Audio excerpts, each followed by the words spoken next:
What are the things that you fear that's been keeping you from living your dream? That's been keeping you from doing some things that you would like to do? Just think about those things.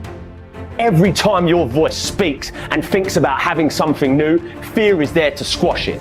Every time you want to try something new, fear is there to squash it. Every time you want to go somewhere new, fear is there to squash it. The big problem I see in the world today is that too many people are letting fear always win these inner conflicts. What if you don't do it? What if you don't chase your dreams? What if you don't stand up for yourself? What if you do not step up to the plate and take that challenge? You have no idea of the breathtaking future that's on its way to you, that's asking you, please let me through. When you decide that you are good enough, when you decide you give yourself permission to have it all, have all the love, have all the health, when you give yourself permission, it's like the inside of your champion is saying, let me out. Fear forces evolution. Fear is good. Fear are instincts. Fear is the radar that tells you what you need to do, how to exist, and what's going to keep you alive. Fear can keep you in your comfort zone. It's safe there. You know what to expect, but nothing grows there. Life happens outside the comfort zone. So let's look at how we can begin to take some steps to restructure that fear, to begin to expand our visions of ourselves, to begin to increase our self-esteem. Webster said that self-esteem means confidence and satisfaction in oneself. Look at your life right now. Whatever you've done up to this point in time, your life is working. Whatever you have produced, it came out of you as a result of the kind of person that you have become. You have to be fearless. You have to be completely fearless and have utmost belief in whatever that feeling is inside you. It's all a mindset. It's how bad you want something, and nothing tastes better than when you've earned it. There's no better feeling than when you've earned it. So just start. Stop talking about it. If not now, when? If not you, then who? Listen, someone else is starting right now. As long as you got air in your lungs, you have an opportunity to improve your current situation. So human up, accept the challenge, change your associations, and soon you will find yourself receiving accolades and congratulations. But first you gotta say I do to the new you and commit to a lifetime of small wins that at times will seem meaningless and pointless. Are you in a position to quit? Or are you in a position to go harder? Are you in a position to go stronger? Are you willing to dig and go as far as you can in your life? Are you willing to suffer? So instead of boxing yourself in and thinking only about all the different ways that something could be bad, could break, could fall to pieces, think about all the things that you could do if you take the action. The most common fears that we experience, which often sabotage all hope for success, are the fears of failure, poverty, and loss of money. These fears cause people to avoid risk of any kind and to reject opportunity when it is presented to them. They are so afraid of failure that they are almost paralyzed when it comes to taking any chances at all. There are many other fears that interfere with our happiness. People fear the loss of love or the loss of their jobs and their financial security. People fear embarrassment or ridicule.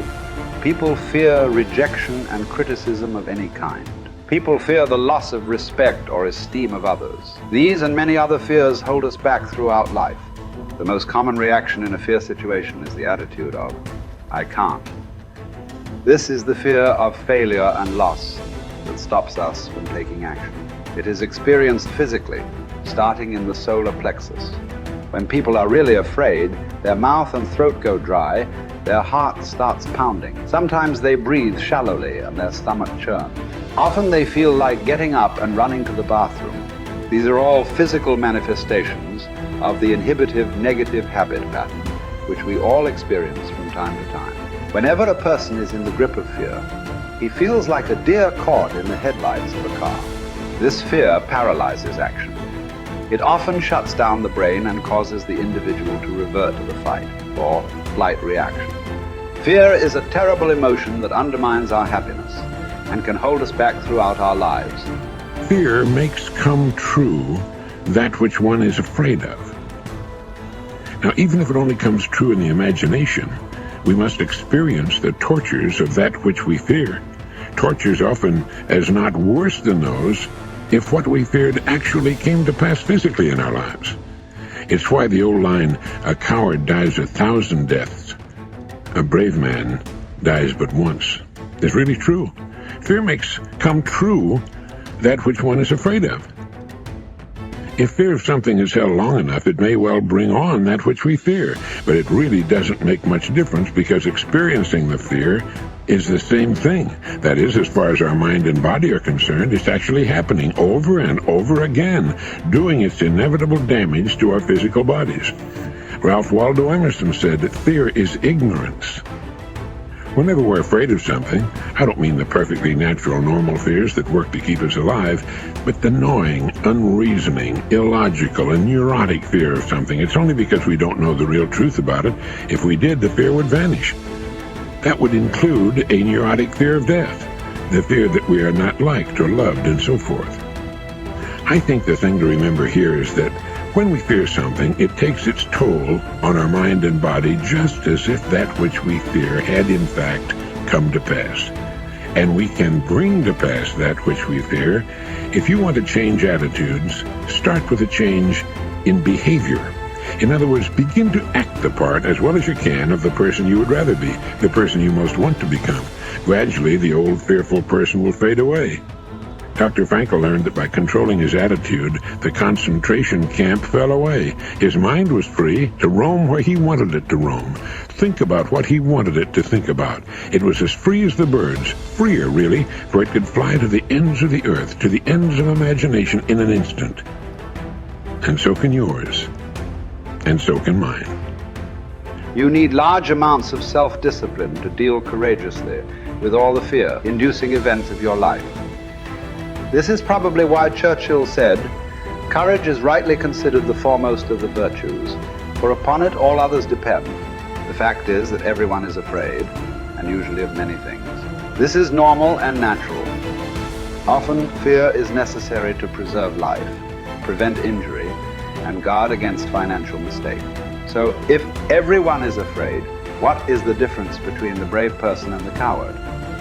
The only difference is that the brave person disciplines himself to confront, deal with, and act in spite of the fear. In contrast, the coward allows himself to be dominated and controlled by the fear. Someone once said that with regard to warfare, although it applies to any situation, the difference between the hero and the coward is that the hero sticks in there 5 minutes longer. Fortunately, all fears are learned. No one is born with fears. Fears can therefore be unlearned by practicing self-discipline repeatedly with regard to fear until it goes away. Your ability to confront, deal with, and act in spite of your fears is the key to happiness and success. One of the best exercises you can practice is to identify a person or situation in your life of which you are afraid and resolve to deal with that fear situation immediately. Do not allow it to make you unhappy for another minute. Resolve to confront the situation or person and put the fear behind you. The only way to deal with a fear is to address it head on. Remind yourself that denial is not a river in Egypt. The natural tendency of many people is to deny that they have a problem caused by fear of some kind. They're afraid of confronting it. In turn, it becomes a major source of stress, unhappiness, and psychosomatic illness. Be willing to deal with the situation or person directly. As Shakespeare said, take arms against a sea of troubles, and in so doing, end them. The companion of fear is worry. Like twin sisters, fear and worry go around together. Mark Twain once wrote, "I have worried about a lot of things in life, and most of them never happen." So if you want to do something, if you've thought about something you want to do, take it head on. Decide that you're going to start looking at it, start doing research on it, start tackling it, start becoming involved in whatever and wherever it might lead you to begin to explore the possibilities in that particular thing that you're seeking so that you can begin to learn all you can about it. Decide that you're going to face it, that whatever shortcomings you have, that you're going to strengthen yourself there. Whatever training that's required, that you're going to go get that training, that you're going to get started right now. George Washington Carver would say, do what you can, where you are with what you have, and never be satisfied. S.B. Fuller used to say, and you heard Joe Dudley talk about, always strive to be more than that which you are. Yeah, don't get satisfied with yourself. Always know that wherever you are, you can enjoy more, that you deserve more. But most people, you know what they do? Most people go through life quietly and safely, tiptoeing to an early grave. Find out what it is you want and go after it as if your life depends on it. Why? Because it does.